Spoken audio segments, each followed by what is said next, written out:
अस्सलाम वालेकुम, कैसे हैं आप सब। आई होप आप सब ठीक होंगे। तो आज मैं बना रही हूँ बहुत ही मज़ेदार और लाजवाब बीफ की यखनी पुलाव। उम्मीद करती हूँ आप सबको ये रेसिपी ज़रूर पसंद आएगी। तो आए रेसिपी स्टार्ट करते हैं। तो ये सारी अज्जा इसमें ऐड करूँगी। तो मैंने 2 चम्मच सौंफ ले लिया, 2 चम्मच साबुत ज़ीरा, साबुत धनिया और बादजान के 2 फूल है, लौंग, इलायची, दालचीनी और ये सब खड़े गरम मसाले मैं बीफ में ऐड कर दूंगी। ये 1 किलो बीफ है। बीफ को मैंने अच्छी तरह धो लिया है, धोकर कुकर में ऐड कर दी।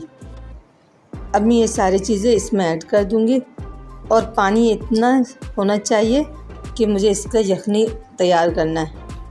अब मैं ये सारी चीज़ें इसमें ऐड कर रही हूँ। 5 से 6 मैंने लहसुन के जवे ले लिए और 2 इंच का टुकड़ा अदरक के, उसको मैंने अच्छी तरह चॉप कर ली और हरी मिर्च 2 से 4 टुकड़े कर लिए। अब मैं इसमें ऐड कर दी। अब ये सारी चीज़ें मैं इसमें ऐड कर दूंगी, सारे खड़े गरम मसाले। अब मैं ये सारी चीज़ें डालकर अब मैं इसमें चॉप की हुई प्याज भी ऐड कर दी। 1 बड़े साइज़ की प्याज है, प्याज को मैंने ऐड कर दी। अब मैं इसमें हस्बे ज़ायका नमक ऐड कर दूंगी। अब ये 2 बड़े साइज़ की प्याज है और 2 टमाटर जिसे मैंने चॉप कर लिया और प्याज को भी कट कर लिया और ये दही 6 चम्मच मैंने ले लिया। अब मैं कुकर का ढकना अच्छी तरह बंद कर दी और इसे 35 मिनट के लिए छोड़ दी। जब 35 मिनट हो गए तो मैं इस कुकर का लीड हटा दी। अब यहाँ पे हमारे गोश्त गल गए तो मैं इसे अलग प्लेट में छान कर निकाल कर रख दी। अब मैं कढ़ाई चढ़ाई, कढ़ाई में 1 कप तेल ऐड कर दी। अब मैं कटे हुए प्याज डाल दी। आधी प्याज मैं इसमें डाल दूंगी और आधी बचा के रख दी।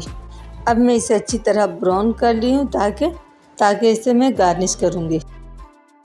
जो आधी प्याज बच गए थे अब मैं इसे कढ़ाई में ऐड कर दी और करने के बाद मैं इसे अच्छी तरह चला रही हूँ। जब ये ब्राउनिश पे आ जाएगी तो मैं इसमें अदरक लहसुन का पेस्ट ऐड कर दूँगी।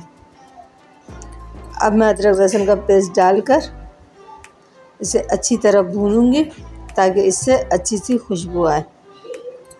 अब मैं इसे अच्छी तरह भून रही हूँ ताकि इसका कच्चापन दूर हो जाए। अब मैं बीफ डाल दी। अब मैं बीफ डाल कर भी अच्छी तरह चलाऊंगी और इसे भूनूंगी ताकि इसका तेल ऊपर आ जाए। इसमें मैं कटी हुई हरी मिर्च भी ऐड कर दी। ये 3 हरी मिर्चें हैं जिसे मैंने कट कर लिया था। अब मैं हरी मिर्चें डालकर इसे अच्छी तरह चला रही हूँ ताकि ये अच्छी तरह मिक्स हो जाए। अब मैं इसमें दही ऐड कर दूँगी। दही में आधा चम्मच मैंने नमक ऐड कर दिया।